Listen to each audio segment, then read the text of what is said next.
raksasa, proyek memperbaiki akhlak manusia di tengah-tengah dunia pada ketika itu. Eropa masih biadab, Afrika belum dikenal orang, Asia sungguh sangat terbelakang, dan semenanjung Arabia dari berbagai aspek kehidupannya dikenal sebagai masyarakat jahiliyah. 13 tahun pertama dari perjuangan selama periode Mekah, apa yang dilakukan oleh baginda Rasul tidak lain adalah memperbaiki akhlak manusia kepada Allah Subhanahu wa ta'ala dengan menanamkan roh, jiwa dan semangat tauhid. Kita tahu bahwa masyarakat jahiliyah menyembah batu, menyembah patung, menyembah berhala yang mereka buat sesuai dengan kekayaannya masing-masing. 360 berhala di sekeliling Ka'bah merupakan bukti nyata dari sesembahan mereka. Yang kaya membuat berhala dari emas lalu disembah, yang setengah kaya bikin patung dari perak lalu disembah, yang hampir miskin bikin Tuhan dari kayu lalu disembah, yang miskin benar tepung terigu diadonin lalu dibentuk seperti wujud seseorang kemudian disembah, dan apabila selesai nyembah perutnya terasa lapar, Tuhannya habis dipretelin. Sepanjang sejarah kemanusiaan cuma masyarakat jahiliyah saja yang sampai makan Tuhan. Sesadis-sadisnya bangsa Indonesia belum pernah sampai makan Tuhan. Maka menghadapi manusia seperti ini, yang pertama dilaksanakan oleh Rasul memperbaiki akhlak mereka kepada Allah, menanamkan la ilaha illallah, bahwa tidak ada Tuhan yang perlu disembah selain daripada Allah Subhanahu wa ta'ala. Ini hakikatnya merupakan inti daripada ajaran rasul-rasul terdahulu. Kenapa? Seluruh rasul bersumber dari satu sumber yang sama, yaitu dari Allah Subhanahu wa ta'ala. Maka prinsip ajaran ketuhanan yang mereka bawa tentu saja sama. Nabi Adam mengajarkan la ilaha illallah, Nabi Nuh mengajarkan la ilaha illallah, cuma tentu sambungannya Nuh Rasulullah. Nabi Ibrahim mengajarkan la ilaha illallah, Ibrahim Rasulullah. Nabi Musa mengajarkan la ilaha illallah, Musa Rasulullah. Bahkan Nabi Isa mengajarkan la ilaha illallah, Isa Rasulullah. Dan Nabi Muhammad mengajarkan la ilaha illallah, Muhammadur Rasulullah. Akhlak manusia kepada Allah dengan menanamkan tauhid. Jadi kalau ingin berakhlak yang benar kepada Allah, jaga tauhid, pegang teguh akidah. Saudara-saudara kaum muslimin rahimakumullah, lawan daripada tauhid adalah kufur. Kufur bisa dua, bisa kufur iman, bisa kufur nikmat. Kufur itu sifatnya, kafir itu orangnya. Ada orang kufur iman, dan ini merusak akhlak kepada Allah Subhanahu wa ta'ala. Kufur iman itu kadang-kadang bentuknya syirik, orangnya disebut musyrik. Kufur iman itu kadang-kadang bentuknya nifaq, orangnya disebut munafik. Kufur iman itu kadang-kadang bentuknya riddah, orangnya disebut murtad. Ini merupakan jenis daripada kufur-kufur iman dan tergelincirnya manusia daripada akhlak kepada Allah Subhanahu wa ta'ala. Benar, di zaman sekarang kita tidak menyembah berhala. Memang di zaman sekarang kita tidak menyembah patung. Iya, kita tidak berkeyakinan Tuhan lebih dari satu. Tapi kadang-kadang akhlak kita kepada Allah sering lentur dan luntur, sering bergoyang dan tergoncang, sering kena erosi dan polusi. Bahwa kita tidak menyembah Latta, Uzza, Manat dan Hubal seperti masyarakat jahiliyah dahulu, memang. Tapi Latta zaman sekarang, Uzza zaman sekarang, Manat dan Hubal di zaman sekarang, berhala-berhala di abad kita sekarang ini, kadang-kadang bernama harta, kadang-kadang bernama wanita, kadang-kadang bernama tahta, mungkin juga bernama Toyota. Sesuatu yang lebih kita agungkan daripada Allah, menjelmalah dia menjadi berhala-berhala di zaman kita sekarang ini. Manakala kita di kantor sudah lebih takut kepada kepala bagian kita daripada kepada Allah, maka Tuhan kita barangkali adalah kepala bagian kita. Manakala kita sudah lebih takut kepada manusia daripada kepada Allah, bergeserlah akhlak kita kepada Allah, mengagungkan manusia dan menomorduakan Allah. Maka di zaman sekarang akhlak kita kepada Allah sering kena erosi, sering kena polusi. Mungkin karena sulitnya lapangan kerja, tingginya tensi ekonomi, persaingan hidup yang makin tajam, sulitnya mencari lapangan kerja, orang kadang-kadang nekat, sedikit pertimbangan, picik pandangan, mudah melakukan potong kompas, sehingga terjadilah perbuatan-perbuatan yang memelencengkan akhlak kita kepada Allah Subhanahu wa ta'ala. Kadang-kadang terjebak mempercayai selain daripada Allah, kadang-kadang terjebak di dalam mengagungkan yang selain daripada Allah lebih dari yang seharusnya. Terkenalah akhlak kita kepada Allah jaringan-jaringan erosi dan polusi. Kufur sebagai lawanan daripada tauhid merupakan sifat daripada orang yang tidak berakhlak kepada Allah. Bentuknya pertama bisa syirik. Syirik itu artinya meyakini ada Tuhan lain selain daripada Allah. Itu yang namanya syirik. Jadi percaya Tuhan ada, cuman Tuhannya kelebihan. Itu yang disebut syirik, dan itu merupakan cerminan dari akhlak yang rusak kepada Allah Subhanahu wa ta'ala. Berkeyakinan Tuhan lebih dari satu, berkeyakinan bahwa Tuhan itu beranak atau diperanakkan, atau mengagungkan sesuatu sama dengan Allah, atau menjadikan yang selain Allah sebagai tujuan akhir daripada perjalanan kehidupan ini, maka itu sudah terjebak kita dalam musyrik. Dan syirik satu dosa yang tidak berampun. Bahasa kasarnya, yang namanya syirik itu jenis bapak moyangnya dosa.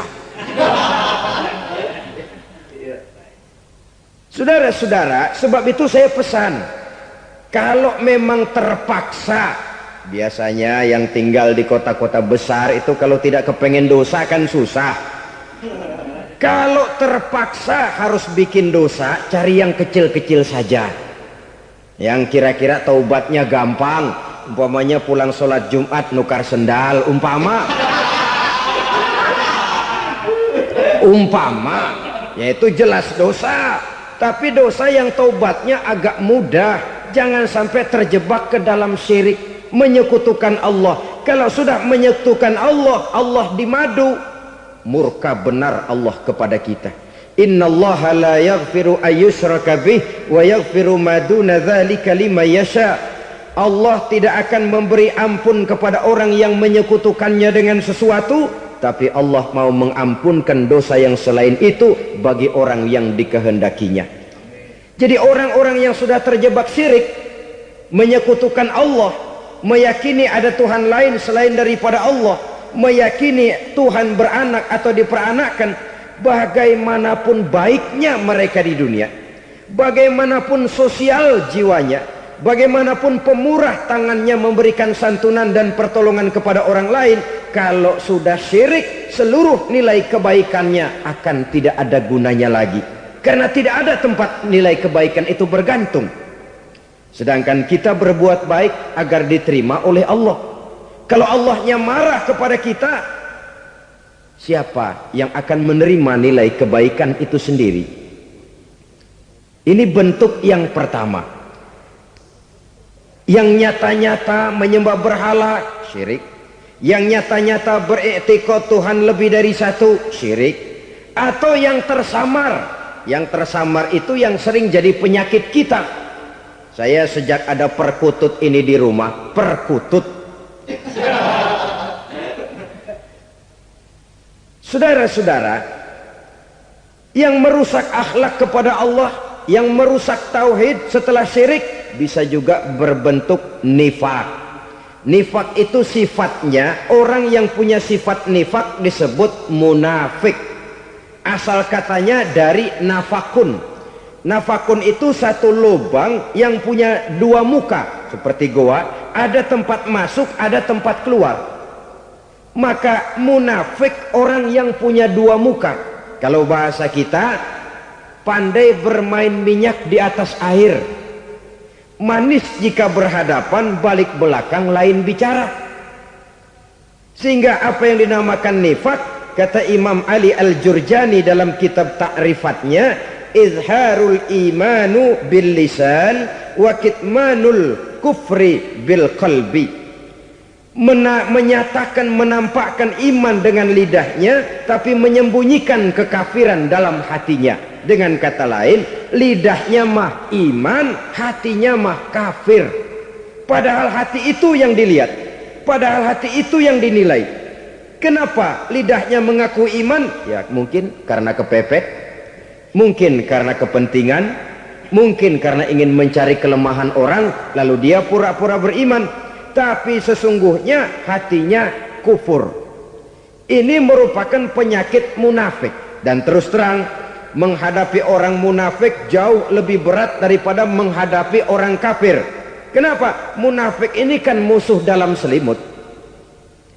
Mau dibilang musuh nyata-nyata, apalagi di zaman Rasul ya, ketika periode Madinah, berat sekali menghadapi orang munafik. Mau dibilang kafir, kalau ketemu assalamualaikumnya medok juga. Mau dibilang mukmin, di belakang ngegerundel, nyari-nyari penyakit, nyari-nyari lantaran, mencari-cari gara-gara. Kalau kafir jelas kafirnya, kalau musyrik jelas musyriknya. Tapi munafik, di depan kita dia mengaku beriman, di belakang kita dia caci maki kita. Maka demikian rupa watak orang munafik, Allah benci betul. Sampai dalam Quran orang munafik itu divonis innal munafikin fid darkil asfal minan nar. Orang-orang munafik di dasar jurang neraka yang paling bawah, keraknya neraka. Saudara-saudara kaum muslimin rahimakumullah, sebab munafik sangat berbahaya, membahayakan umat, membahayakan agama. Di depan kita mereka ngaku pura-pura beriman, kalau pidato luar biasa, memuji agama setinggi langit, menampakkan seolah-olah dia orang yang dekat dengan agama. Saudara-saudara, agama penting, agama mutlak. Tapi yang ngomong begitu agamanya apa? Remeng-remeng. Cuma sekedar lipstick, cuma sekedar dekorasi, cuma sekedar kamuflase buat ngibuli orang lain. Dia mengaku beragama, mengatakan agama mutlak, menganggap agama penting, seolah-olah memperhatikan benar tentang tatanan kehidupan beragama, tapi sebenarnya di hatinya tidak lebih berkecamuk penyakit-penyakit kufur. Maka sifat munafik ini termasuk menodai tauhid, artinya merusak akhlak kita kepada Allah Subhanahu wa ta'ala. Sifat yang ketiga yang juga merusak akhlak kita kepada Allah dinamakan riddah. Riddah itu sifatnya, orang yang punya sifat riddah disebut murtad. Murtad keluar dari Islam. Keluar dari Islam tentu tadinya di dalam Islam. Oleh satu perbuatan dia bisa menjadi murtad. Misalnya tadinya dia iman benar kepada Allah, tapi melarat. Kadang-kadang sehari masak, 3 hari libur. Akhirnya oleh kesulitan ekonomi dia tidak kuat. Ada yang menawarkan kebaikan, dibawain supermi, dibawain obat-obatan, diberikan beras. Goyah imannya, keluar dia dari Islam, ikut agama orang yang memberikan pertolongan kepadanya, memilih kesenangan sebentar dengan mengorbankan kebahagiaan yang kekal. Maka orang semacam itu riddah sifatnya, murtad orangnya, keluar dari Islam. Dan yang menyebabkan kita murtad bukan cuma orang nyata-nyata memproklamirkan diri keluar dari Islam tapi lalu mengikuti agama orang lain. Bukan cuma itu. Mengakui ada Rasul lagi sesudah Nabi Muhammad bisa menyebabkan kita murtad. Mengingkari nikmat Allah bisa menyebabkan kita murtad. Meyakini semua agama benar bisa menyebabkan orang menjadi murtad. Meragukan kesempurnaan dan kelengkapan Al-Quran bisa menyebabkan orang jadi murtad. Mengingkari sunnah bisa menyebabkan orang menjadi murtad. Banyak hal-hal yang bisa mendatangkan penyakit riddah dan membuat pelakunya menjadi murtad. Dan ini menodai akhlak kita kepada Allah subhanahu wa ta'ala. Itu tadi kufur iman, saudara-saudara. Nyata-nyata mengingkari Allah, baik dalam bentuk syirik, nifak ataupun riddah. Kufur yang kedua dinamakan kufur nikmat. Apa itu kufur nikmat? Sitru nikmatil mun'im au ya'malu fi mukhalafatil mun'im. Menutup-nutup nikmat Allah atau melakukan perbuatan yang menentang, bertentangan dengan kehendak yang memberikan nikmat. Jadi kufur nikmat pertama, nutup-nutupin Tuhan. Tuhan jalingin. Duit lu banyak amat, dari mana? Gua kerja. Lalu kerjanya nomor satu. Orang yang berakhlak kepada Allah, dia akan menjawab, kamu uangnya kok banyak, dari mana? Rizki dari Allah. Caranya, saya kerja. Kerja itu cara, rizki itu dari Allah datangnya. Bukankah di zaman sekarang kita sering terpleset? Ini merupakan cerminan dari rapuhnya akhlak kita kepada Allah subhanahu wa ta'ala. Karena usaha saya memang, karena saya peras keringat banting tulang, tentu. Tapi sadarkah kita bahwa sepanjang yang bisa kita lakukan cuma berusaha, peras keringat banting tulang, pergi pagi pulang sore? Tapi bisakah kita memastikan hasil usaha kita? Apalagi yang paling dekat, misalnya saja yang sungguh-sungguh di luar jangkauan kemampuan kita, soal rizki, soal jodoh, soal maut. Kitakah yang mengatur? Kitakah yang menentukan? Subhanallah. Manusia sungguh tidak berdaya menghadapi tiga hal paling pokok ini. Rezeki, kita cuma bekerja. Kitakah yang menentukan? Tidak. Kita berusaha saja, rezeki belum pasti dapat. Apalagi kalau kita tidak berusaha. Jangan terjebak dalam fatalisme. Belum perang udah nyerah. Emang dasar rezeki datangnya dari Tuhan, gak usah kerja. Dan ntar juga kalau dia datang.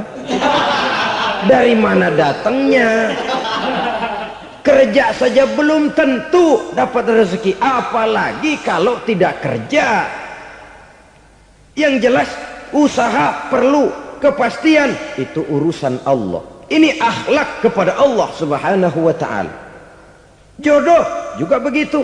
Kita berusaha, kita berupaya, Allah menghendaki lain jadinya. Maut juga begitu. Siapa sih yang pengen ngadepi maut? Siapa sih yang pengen mati? Siapa sih yang pengen ketemu malaikat Israel? Tidak seorang pun kalau ditanya, kecuali mereka yang putus asa ya. Kalau otaknya masih normal, mau mati mesti belakangan dulu udah dikit. Tapi yang satu itu saudara, kalau dia sudah datang, tenaga mana yang bisa menolak? Kalau dia sudah berkunjung, kekuatan mana yang bisa menghindar? Kalau dia sudah ingin bertemu, kemana kita bisa melarikan diri? Manusia sepanjang yang dia lakukan hanya berusaha, tapi kepastian, ketentuan dari Allah subhanahu wa ta'ala. Orang yang kufur nikmat, nutup-nutupin Allah. Dia merasa rezekinya adalah mutlak peras keringatnya. seolah-olah Allah nggak punya peranan apa-apa di situ. Oh, ini kan saya bisa rumah begini karena saya kerja keras. Oh, ini mobil saya begini saya kerja keras. Keras keringat, banting tulang, keras.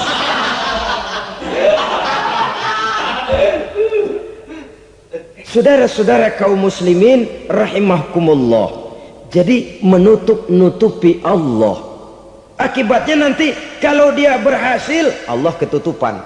Kalau dia gagal, orang lain dicaci maki, dicari kambing hitam. Kambing hitam kan mahal, karena orang sering cari-cari kambing hitam. Jarang orang mau jujur kalau bertemu kesulitan lalu mencari sebab pada dirinya sendiri. Yang paling enak ya nyalain orang. Lo begitu. Orang lain yang paling enak kita salahin. Au ya'malu fi mukhalafatil mun'im, atau dia melakukan sesuatu yang tidak sesuai dengan kehendak yang memberikannya nikmat. Diberikan kita tangan, mulut sih nggak berhenti, terima kasih Tuhan, alhamdulillah saya dikasih tangan. Cuma nih tangan enteng mat nabokin orang mulu. Itu sudah mukhalafatul mun'im, bertentangan dengan kehendak yang memberikan nikmat. Diberikan harta, mulutnya mah basah, terima kasih Tuhan, alhamdulillah dikasih harta, tapi pelitnya minta ampun, kikir koret medit. Ini juga termasuk kufur nikmat, mempergunakan suatu nikmat bertentangan dengan kehendak daripada yang memberikan nikmat itu sendiri. Saudara-saudara kaum muslimin rahimakumullah, oleh karenanya kufur iman memang lebih bahaya daripada kufur nikmat. Tapi jangan lupa, kufur nikmat bisa menyeret orang kepada kufur iman. Nah, kalau Allah udah dialingin, Tuhan sudah dinomor duain, lama-lama kenapa dia tidak mendewakan dirinya sendiri, mendewakan pangkatnya, mendewa-dewakan otaknya, mendewa-dewakan kemampuannya? Pada awalnya dia memang cuma kufur nikmat, tapi lambat laun kalau ini tidak diobati, secara pasti orang akan mengarah kepada kufur iman. Bisa berbentuk syirik, bisa berbentuk nifak, bisa berbentuk riddah. Saudara-saudara, oleh karena itu menjaga akhlak kepada Allah mutlak penting. Sebab apa?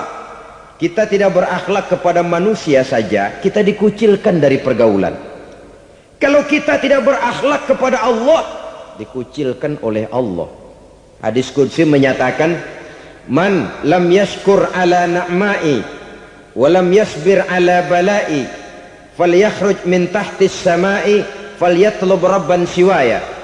Kata Allah, siapa orang yang tidak mau bersyukur terhadap nikmat yang aku berikan kepadanya dan tidak mau sabar terhadap ujian yang aku berikan kepadanya, falyakhruj min tahtis samai, persilahkan saja keluar dari kolong langitku, waliyatlub rabban siwaya, tolong cari Tuhan lain selain daripada aku. Murka Allah, diusir, cuman gak kedengeran aja. Siapa yang tidak mau syukur terhadap nikmatku, siapa yang tidak mau sabar terhadap ujian yang aku berikan kepadanya, persilakan keluar dari kolong langitku ini, cari Tuhan lain selain aku. Nah, langit Tuhan yang punya, Tuhan kita lawan, diusir dari kolong langit, mau pindah ke kolong mana?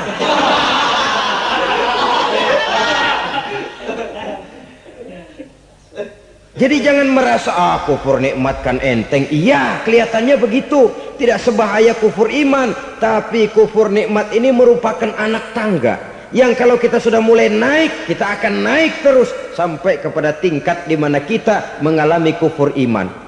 Kalau sudah ke sana, maka akhlak kita kepada Allah terkenalah erosi, terkena polusi, hancur akhlak kepada Allah, dan itulah sumber kesengsaraan abadi.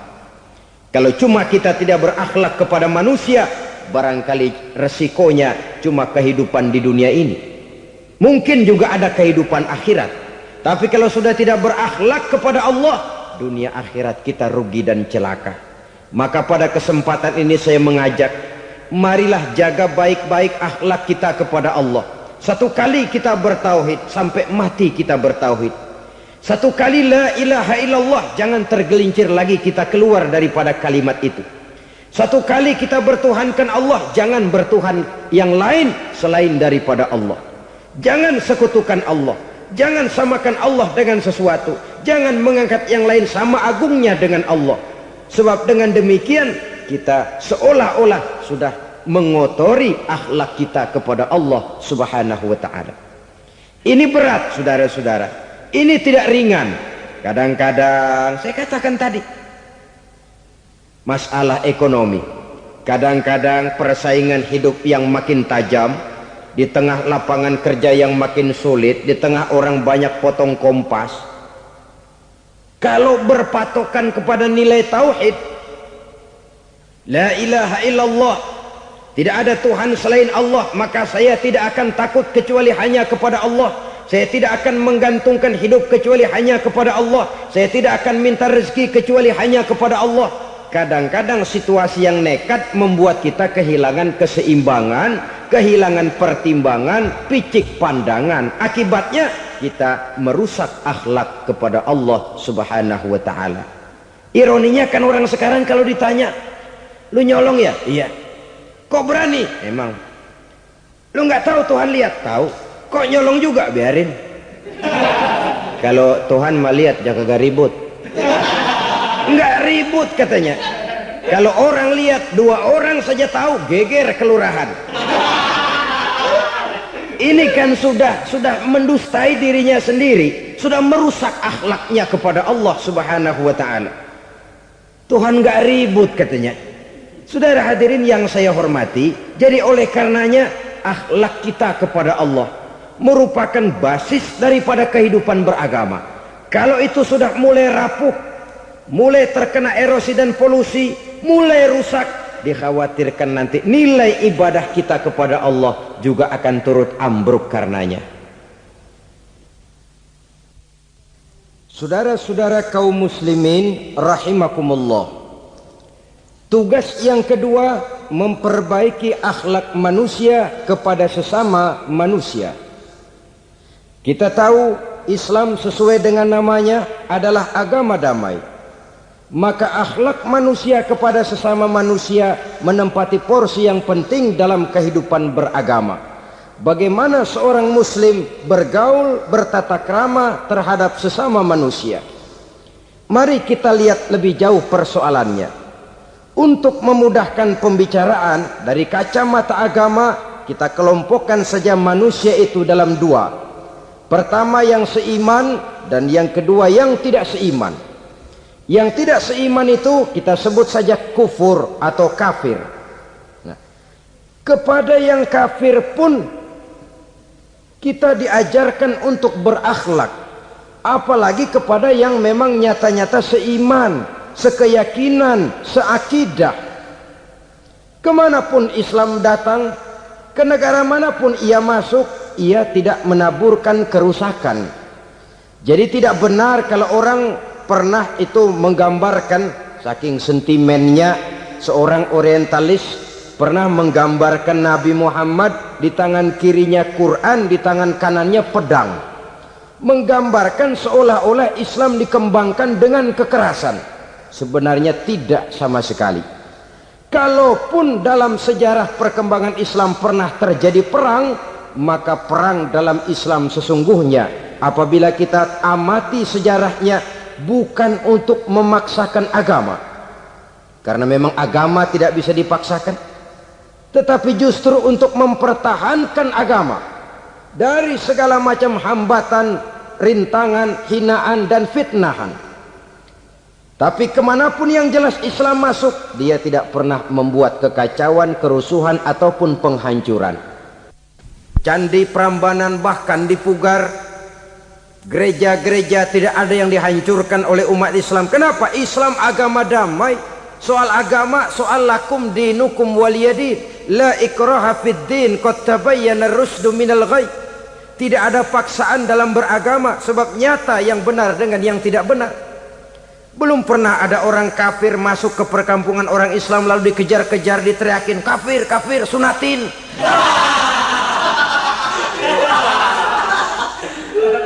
Belum pernah. Kenapa? Islam menghormati orang lain agama. Nah, yang kafir ini macam-macam saudara. Ada kafir harbi. Nah, ini kafir kerok. Ini kafir yang nyata-nyata memproklamirkan permusuhan kepada umat Islam. Nyata-nyata mengganggu ketenangan umat Islam. Kafir yang seperti ini yang boleh diperangi. Misalnya kita mau sembahyang Jumat dijagain, nggak boleh sembahyang Jumat, getok palanya. Kafir harbi artinya tantangan perang datang dari mereka, bukan kita yang mulai, mereka yang buka front. Prinsipnya umat Islam tidak boleh mencari-cari musuh, tapi pun tidak boleh lari kalau ketemu musuh. Musuh jangan dicari, ketemu jangan lari. Karena itu kesan seolah-olah umat Islam ini teroris, umat Islam ini destroyer, umat Islam ini sering menimbulkan keonaran, kerusakan. Sungguh satu fitnahan yang sangat keji. Umat Islam adalah umat yang cinta damai. Islam di masa perkembangannya masuki Eropa melalui Selat Gibraltar, Jabal Tariq, memasuki Spanyol. Islam tidak pernah meruntuhkan gereja. Islam tidak pernah membunuh orang-orang Nasrani. Bahkan Islam mewariskan peradaban dan kebudayaan yang begitu tinggi nilainya di bidang ilmu pengetahuan. Sampai ketika itu Barat banyak mengkaji ilmu pengetahuan dari dunia Islam. Buku-buku berbahasa Arab diterjemahkan ke bahasa Yunani, dipelajari oleh para cendekiawan di negeri Barat sana. Mereka mengambil manfaat yang banyak dari masuknya Islam ke Eropa. Sementara gereja tetap berdiri dengan megahnya. Kuil-kuil tempat peribadatan tidak satupun yang diusik-usik. Kenapa? Islam agama yang cinta damai. Asal dia tidak diganggu, asal kehormatannya tidak dihinakan. Jadi kafir harbi, kafir yang nyata-nyata nantang perang, ngajak berkelahi. Itu kafir yang nyari penyakit. Kafir harbi ini boleh diperangi dengan catatan mereka yang memang mulai. Yang kedua kafir zimmi. Kafir zimmi, kafir yang hidup di tengah mayoritas muslim, tapi mereka mau hidup dengan aman, damai, tenang. Mereka wajib dilindungi. Bahkan Nabi pernah memberikan satu jaminan, man azza zimmiyan faqad azani. Siapa yang mengganggu orang kafir zimmi sama saja dengan mengganggu saya. Kehormatannya dijaga, harta bendanya dilindungi, anak istrinya pun dilindungi. Dan ini jadi kenyataan. Saudara bisa lihat di negara-negara yang mayoritas penduduknya beragama Islam, orang-orang kafir di luar Islam hidup dengan tenang, aman, damai.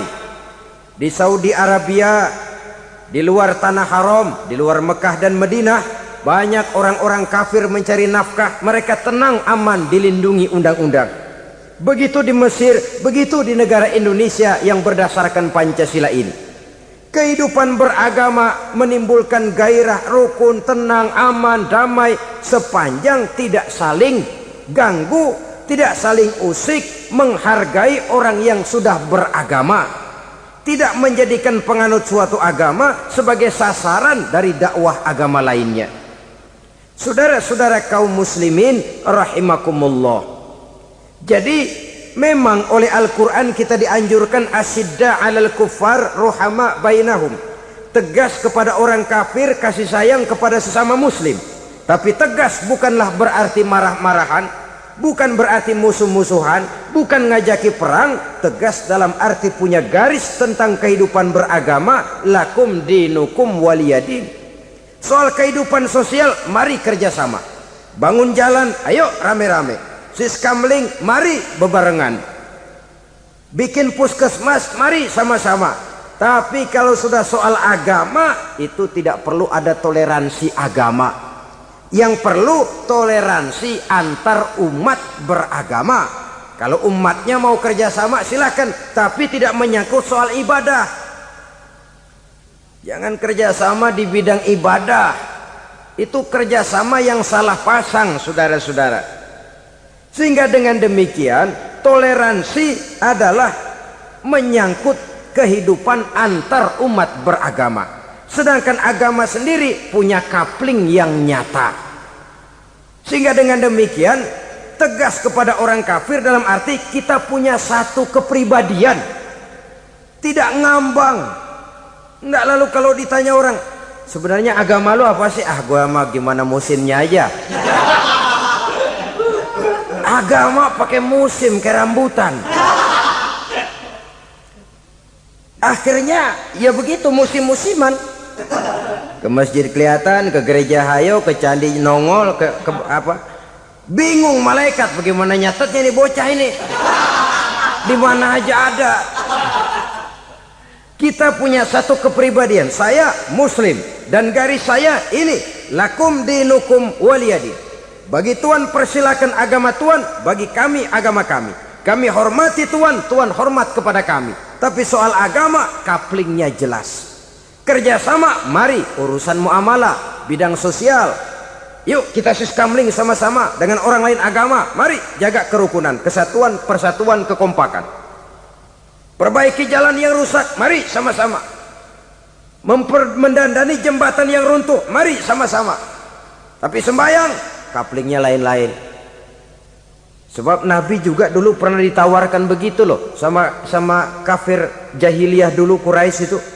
Sudah Muhammad, sekarang begini saja, kita join aja daripada marah-marahan. Hari ini saya oke menyembah Tuhanmu Allah, besok gantian kamu menyembah Tuhan kita Latta, Uzza, Manat dan Hubal. Turun, qul ya ayyuhal kafirun la a'budu ma ta'budun. Soal ibadah couplingnya jelas, tidak boleh dicampur adukkan. Sebab kalau tidak, kita akan mulai kehilangan identitas diri, dan disitulah krisis kehidupan keyakinan beragama dimulai dari krisis identitas. Hujan gede kan mulainya gerimis dulu. Di mana-mana ya gerimis dulu. Gerimis makin lama makin gede. Kita akan mulai dengan kehilangan identitas diri. Dari sana nanti kita malu mengakui keislaman kita. Kalau orang Islam malu mengakui keislamannya, ini kan ironi, menyedihkan. Ngakui Islamnya saja malu, menonjolkan keislamannya malu, tidak ada rasa bangga beragama. Padahal ini modal dasar. Hanyalah dengan rasa bangga beragama kita lalu konsekuen. Bukan bangga yang tidak konsekuen. Wah, pokoknya kan gua kan Islam, agama yang paling benar. Tapi hidupnya sendiri jauh dari tuntunan Islam. Itu bangga yang tidak beralasan, bangga yang tidak perlu dibanggakan sebenarnya. Kebanggaan yang membuat kita konsekuen dan dekat dengan kehidupan beragama. Jadi dengan demikian saudara-saudara, kepada non-muslim kita juga harus berakhlak. Bukankah ini sudah dicontohkan oleh Rasul? Bagaimana beliau disambiti orang di Taif, yang menyambiti malah didoakan. Bagaimana Suraqah mau membunuh beliau, malah Suraqah didoakan. Bagaimana Abu Jahal dan Abu Lahab saking mangkalnya. Ini Abu Jahal pernah gali lubang di kamarnya sendiri, di depan tempat tidurnya. Setelah dia gali lubang, ditutupin pakai keraras korma. Lalu dia tarik selimut, belagak meriang. Dia pesan pesuruhnya, bilangin Muhammad encangnya meriang. Pamannya sakit, minta ditengokin. Nabi dengan segala husnuzonnya berangkat nengokin. Abu Jahal dari balik selimut ngintip. Ah, itu dia Muhammad, itu dia tuh. Dia tuh, masuk Dani, masuk. Mulai di jalan, seneng Abu Jahal. Ah, terus dah. Begitu ke pelosok, masuk ke lubang, gue pendem terus lalu.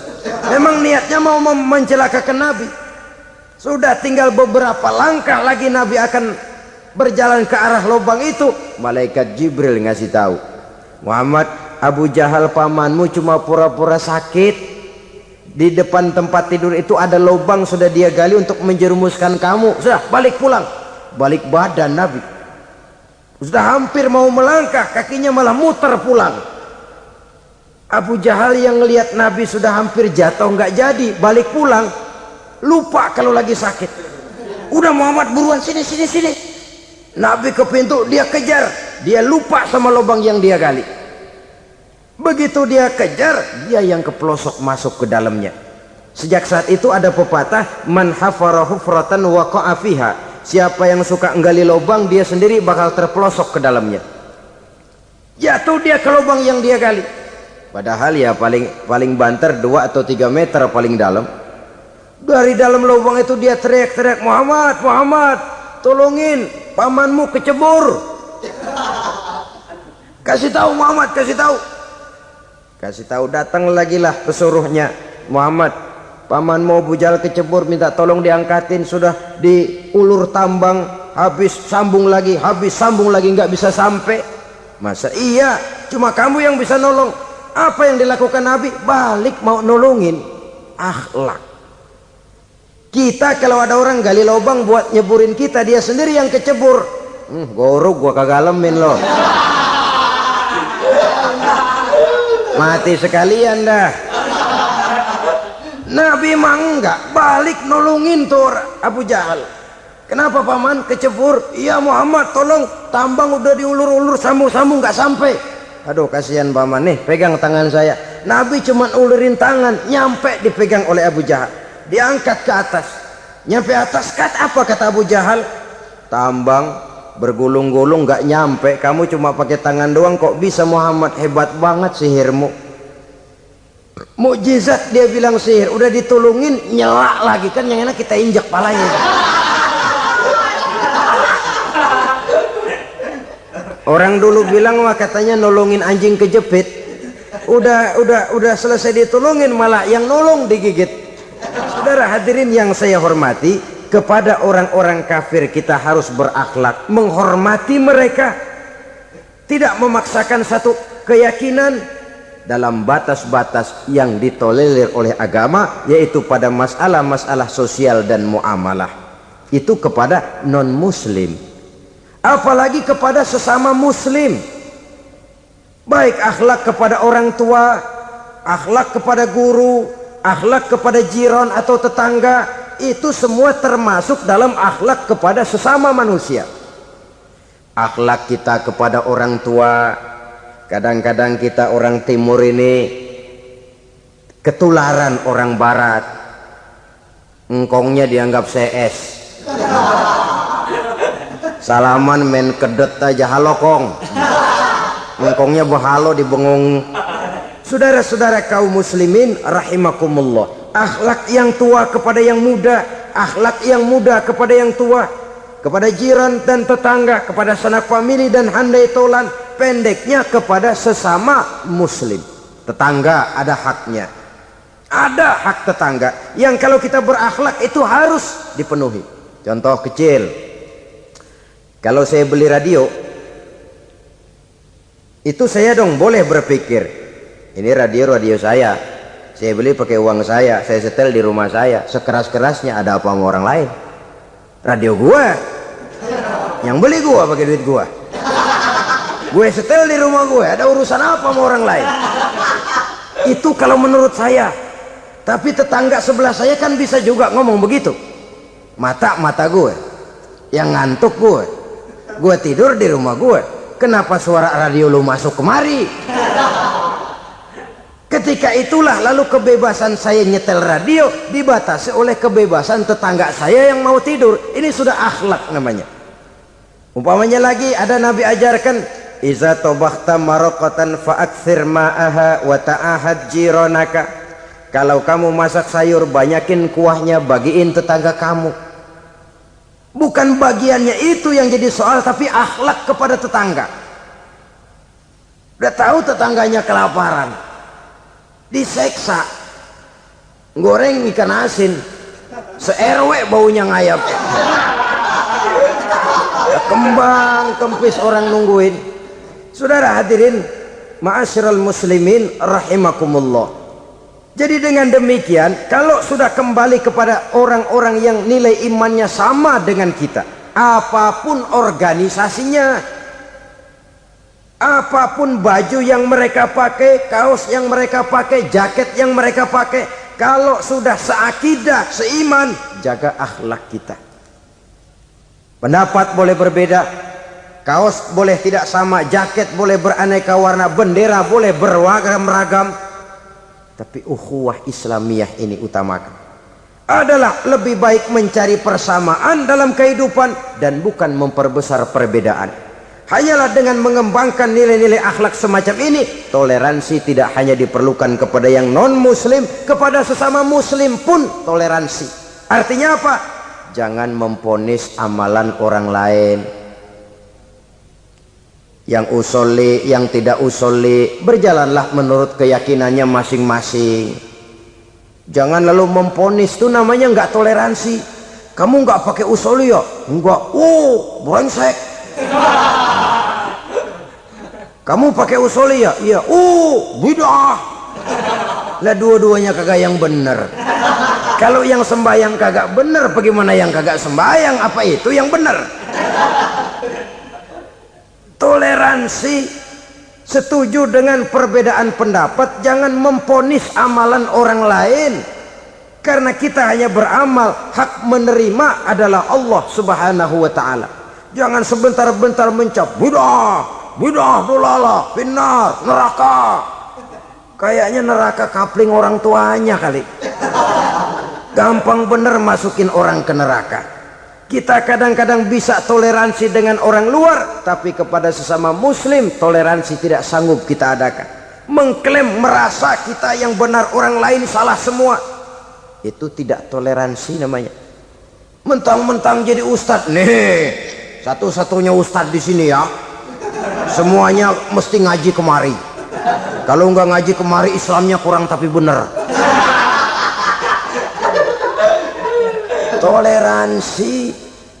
Saudara-saudara kaum muslimin rahimakumullah, lapang dada menghargai orang yang berbeda pendapat, apalagi kalau perbedaan pendapat itu menyangkut hal-hal yang tidak prinsipil, menyangkut hal-hal yang sekunder dalam kehidupan beragama, menyangkut masalah-masalah yang dalam bahasa fikih disebut soal-soal furu'iyah.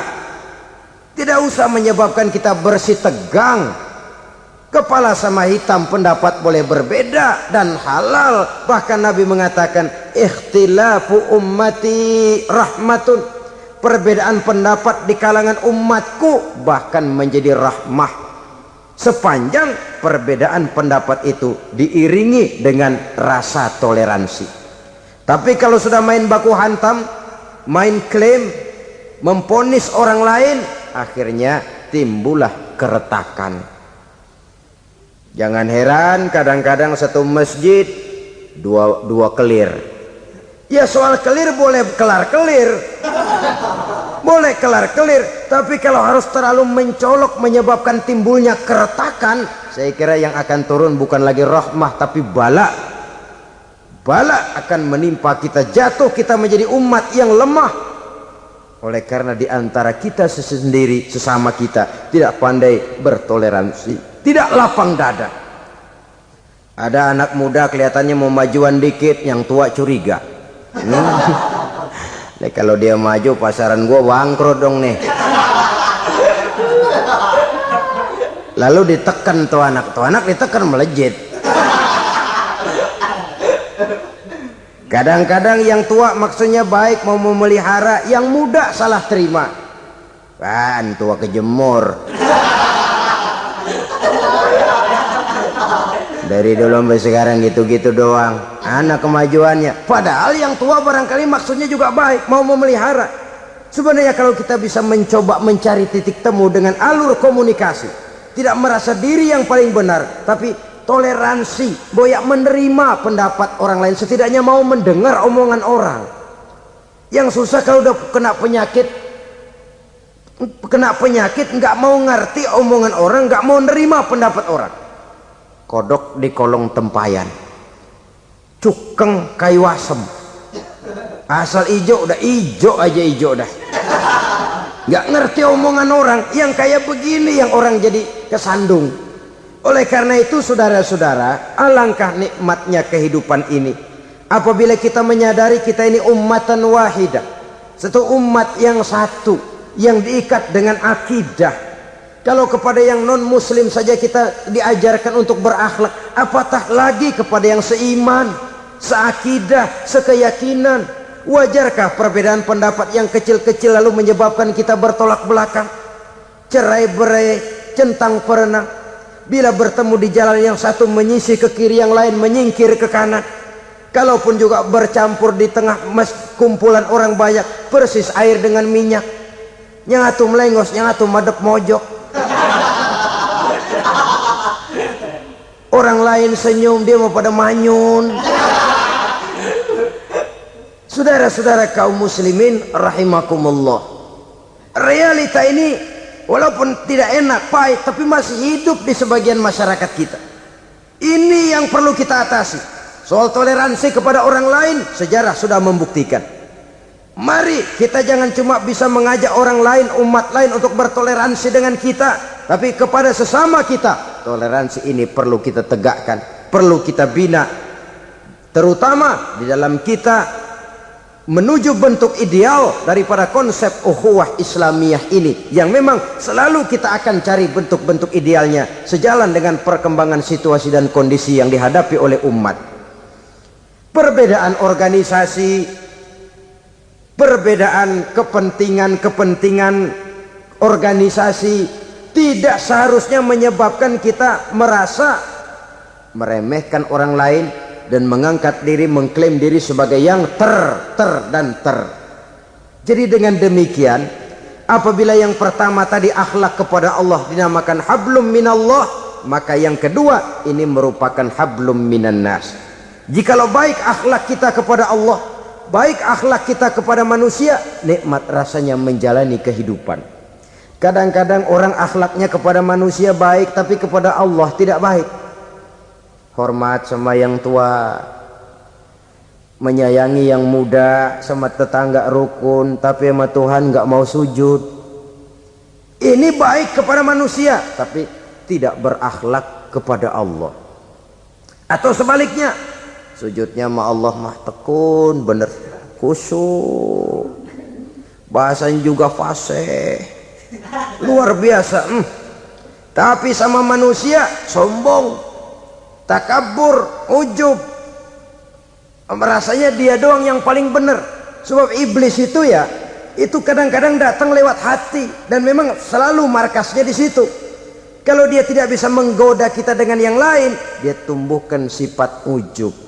Dia bisikin, wah memang di kampung ini yang paling banyak ibadahnya ente, yang lain mana, lihat tuh kerocok semua. Lalu di hati orang itu tertanam sifat iya ya. Nah tatkala iya ya, dia sudah terkena serangan iblis. Akhirnya apa? Orang lain diremehin. Asalnya kagak mau sembahyang aja diajak salaman udah najis aja dah. Ketemu juga mukanya ditekuk 4. Akhirnya bukan ngajak malah ngenyek, nyina. Lah orang dihina makin jauh, makin tidak tersentuh. Bukan cara itu yang diajarkan oleh Rasul. Bahwa orang tidak mau sholat, tugas kita mengajak. Soal dia tidak sholat, ya itu dosa dia kepada Allah. Saudara-saudara kaum muslimin, ujub disuntikkan oleh iblis ke dalam hati kita.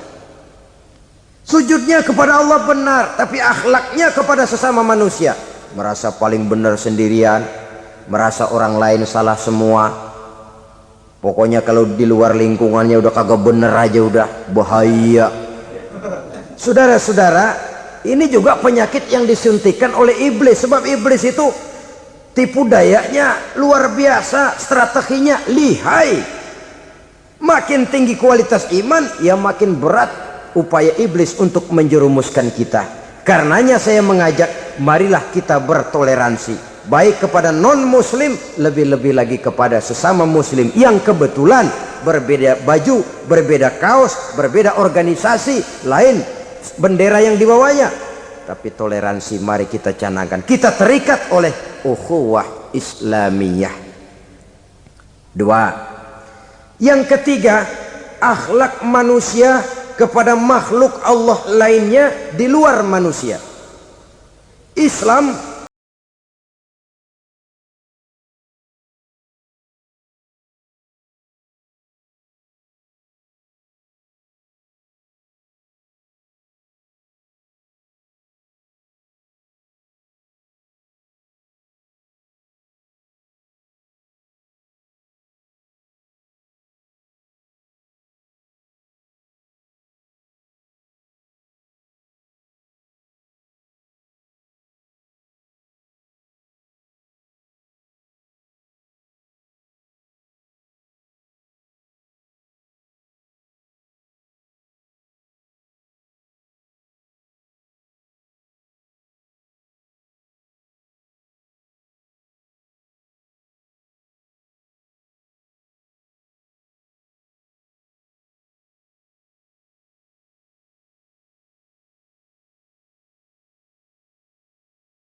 Saudara-saudara, dengan berakhlak kepada Allah, berakhlak kepada sesama manusia, berakhlak kepada makhluk Allah di luar manusia, baik flora maupun fauna, maka mudah-mudahan akan terciptalah satu ekosistem, satu lingkungan hidup yang membuat kita nikmat menjalani kehidupan ini. Inilah saja yang kita bicarakan pada pertemuan kali ini. Terima kasih atas segala perhatian, mohon maaf atas segala kekurangan. Marilah kita membina nilai-nilai akhlak walaupun berat tantangannya. Sungguh lebih baik rakyat rendah yang berakhlak tinggi daripada pejabat tinggi yang berakhlak rendah.